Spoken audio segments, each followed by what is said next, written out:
Welcome friends. Siragadikka ஆசை இன்னைக்கு எபிசோடில் வந்த சுவாரஸ்யமான சீன்ஸ் பற்றி பார்க்கலாம். ரோகிணி இதுக்கு முன்னாடி வேலை பார்த்துட்டு இருந்த இடத்துலேருந்து ஒரு ஆள் வராரு. உன்னை பற்றின எல்லா உண்மையும் எனக்கு தெரியும் அப்படின்னு மிரட்டுறாரு. உன்னை பற்றி எல்லாமே நான் விசாரிச்சுட்டு தான் வந்திருக்கிறேன். இந்த உண்மையை மட்டும் நான் வெளியில் சொன்னேன்னா நீ நினைக்கிற வாழ்க்கை உனக்கு கிடைக்கவே கிடைக்காது அப்படின்னு மிரட்டிட்டு இருக்கிறாரு ரோகிணியை. ரோகிணியோட ஃப்ரெண்டு ரோகிணிகிட்ட சொல்கிறாங்க, இந்த ஆளுக்கு எல்லா உண்மையும் தெரிஞ்சு போச்சு போலையே அப்படின்னு சொல்லிட்டு இருக்கிறாங்க. ரோகிணியுமே ரொம்ப பயந்து போய் நின்றுட்டு இருக்கிறாங்க. அந்த டைமில் கரெக்டாக மனோஜ் இப்போ அங்கே வராரு. இந்த ஆள் எதுக்கு இங்கே வந்து பிரச்சனை பண்ணிட்டு இருக்கிறான் அப்படின்னு கேட்குறாரு. அதெல்லாம் ஒன்றும் இல்லை மனோஜ் அப்படின்னு சமாளிச்சிட்டு இருக்கிறாங்க ரோகிணி. ரோகிணியை பற்றின எல்லா உண்மையும் எனக்கு தெரியும் அப்படின்னு அந்த ஆள் சொல்கிறாரு. இப்படி என்ன உனக்கு தெரியும் அப்படின்னு மனோஜ் கேட்குறாரு. உங்கள் 2 பேருக்கும் கல்யாணமே ஆகலை, ஆனால் நீங்கள் கல்யாணம் ஆயிடுச்சுன்னு எங்கள் மேடம் கம்பெனியில் வந்து சொல்லி பெஸ்ட்டு கப்பல்னு அவார்ட்லாம் வாங்கிட்டு போயிருக்கிறீங்க. எங்கள் மேடம்க்கு தெரிஞ்சால் என்ன ஆகும் தெரியுமா அப்படின்னு மிரட்டுறாரு.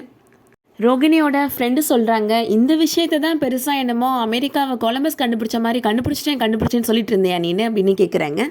மனோஜ் அந்த ஆள்கிட்ட சொல்கிறாரு, இந்த விஷயம் ஏற்கனவே உங்கள் மேடம்க்கு தெரியும் அப்படின்னு சொல்கிறாரு.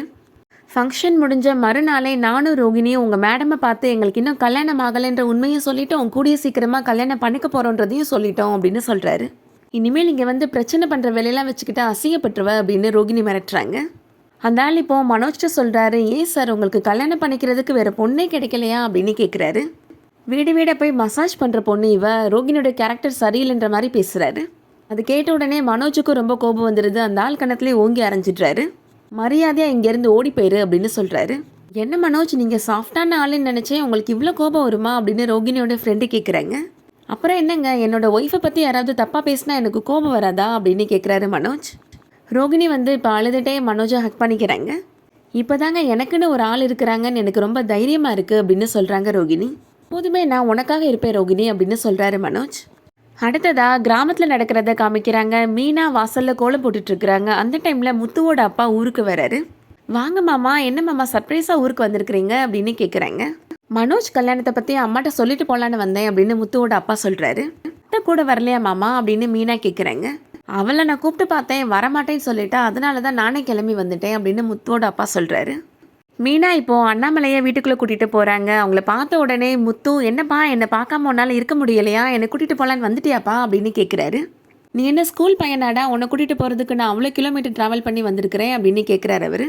மனோஜ் கல்யாண பத்திரிக்கையை நம்ம கோவிலில் வச்சுட்டு சாமி கும்பிட்டுட்டு அம்மாவுக்கு பத்திரிக்கை கொடுத்துட்டு போகலான்னு வந்தேன் அப்படின்னு சொல்கிறாரு. நீங்கள் என்ன தான் சாமி கும்பிட்டாலும் இந்த கல்யாணம் நடக்க போகிறதில்ல அப்படின்னு முத்து சொல்கிறாரு. அவன் எனக்கு கொடுக்க வேண்டிய காசை கொடுத்தாதான் நான் அந்த கல்யாணத்தை நடத்த விடுவேன், இல்லாட்டினா தாலி பிடிங்கி வச்சு மண்டபத்திலே உட்காந்துருவேன் அப்படின்னு சொல்கிறாரு. கல்யாணம் மண்டபத்தில் இல்லைடா, கோவிலில் அப்படின்னு முத்துவோட அப்பா சொல்கிறாரு. எங்கே நடந்தா என்னப்பா, எனக்கான பணம் வரலன்னா நான் இந்த கல்யாணத்தை நடத்த விட மாட்டேன் அப்படின்னு முத்து சொல்கிறாரு. அவன் தான் உனக்கு 6 மாதத்தில் பணத்தை கொடுத்துறேன்னு சொன்னான்ல, கண்டிப்பாக கொடுத்துருவான்டா அப்படின்னு முத்துவோட அப்பா சொல்கிறாரு. அடுத்ததான் முத்துவோட ஃப்ரெண்ட்ஸ் முத்துக்கு கால் பண்ணி பேசிகிட்டு இருக்கிறாங்க. நீ காரை பத்திரமா பார்த்துக்கோடா, வெயிலெல்லாம் நிப்பாட்டிடாத அப்படின்னு முத்து சொல்லிட்டு இருக்கிறாரு. நீ அதை பற்றிலாம் கவலைப்படாத, நான் பார்த்துக்கிறேன் அப்படின்னு முத்துவோட ஃப்ரெண்டு செல்வம் சொல்கிறாரு. அப்புறம் என்ன, உனக்கு ஊர்லாம் பிடிச்சிருக்குதா அப்படின்னு முத்துவோட ஃப்ரெண்ட்ஸ் கேட்குறாங்க.